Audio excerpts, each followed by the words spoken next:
अगर सभी कैंडिडेट बेईमान हैं तो बिहार की जनता नोटा दबाए। आरा में आर.के. सिंह बोले, नीतीश बीमार, तेजस्वी अनपढ़, क्रिमिनल बैकग्राउंड के हैं बीजेपी नेता। बिहार विधानसभा चुनाव के बीच बीजेपी के कद्दावर नेता और पूर्व केंद्रीय मंत्री आर.के. सिंह ने एक बार फिर सियासी गलियारों में हलचल मचा दी है। उन्होंने बिहार वासियों को छठ महापर्व की शुभकामनाएं देते हुए चुनावी माहौल में एनडीए और इंडिया गठबंधन दोनों पर तीखा तंज कसा है। आर.के. सिंह ने अपने वीडियो संदेश में कहा कि इस बार जनता अपराधी और भ्रष्टाचारी छवि वाले लोगों को मुख्यमंत्री की कुर्सी पर ना बैठने दे। अगर सभी उम्मीदवार बेईमान, चरित्रहीन, क्रिमिनल्स हैं तो अपना वोट नोटा को दें। यही बिहार के भविष्य के लिए बेहतर होगा। कम पढ़ा लिखा नेता प्रांत को क्या देगा, उसको कुछ भी समझ नहीं होगा। वीडियो में आर.के. सिंह ने बिहार की राजनीति पर कई तीखे सवाल खड़े किए। उन्होंने कहा, दोनों गठबंधनों ने अपने मुख्यमंत्री का कैंडिडेट घोषित किया है। महागठबंधन के मुख्यमंत्री उम्मीदवार तेजस्वी प्रसाद यादव पढ़े लिखे नहीं हैं, मैट्रिक पास भी नहीं है। लोग बताते हैं 9वीं फेल हैं। अगर ज्यादा पढ़े लिखे नहीं हैं तो वो प्रांत को क्या देंगे? जब पढ़े लिखे नहीं हैं तो उनको कुछ समझ होगा भी नहीं, क्योंकि प्रदेश को चलाने के लिए पढ़ा लिखा कैंडिडेट होना चाहिए। उन पर भ्रष्टाचार के मुकदमे चल रहे हैं, इसलिए वो मुख्यमंत्री बनने के योग्य नहीं हैं। भाजपा कहती है हम लोग नीतीश के नेतृत्व में चुनाव लड़ रहे। वहीं एनडीए पर भी आर.के. सिंह ने तंज कसते हुए कहा कि नीतीश कुमार की तबीयत अब ठीक नहीं रहती और भाजपा के कई चेहरे खुद भ्रष्टाचार और आपराधिक मामलों में घिरे हैं। फिर जनता किसे चुने?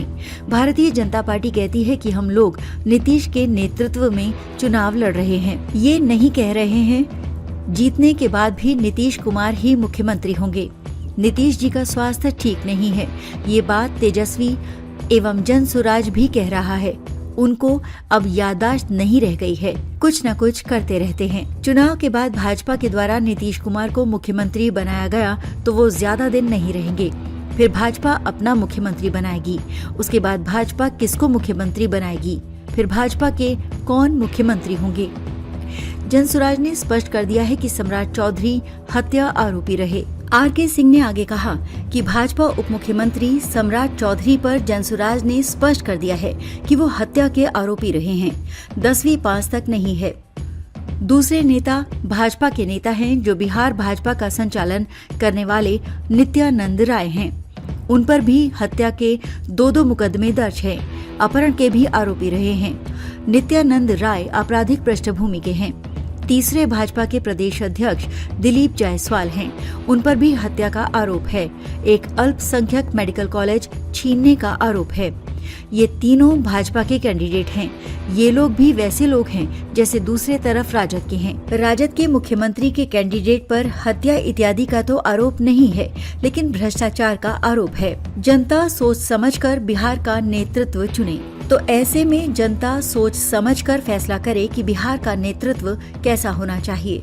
जबकि उन्होंने ये भी कहा कि जनसुराज पार्टी नई है और अभी तक उसके काम को परखा नहीं गया है, इसलिए जनता को अब बहुत सोच समझकर तय करना चाहिए कि बिहार का भविष्य किन हाथों में सौंपना है।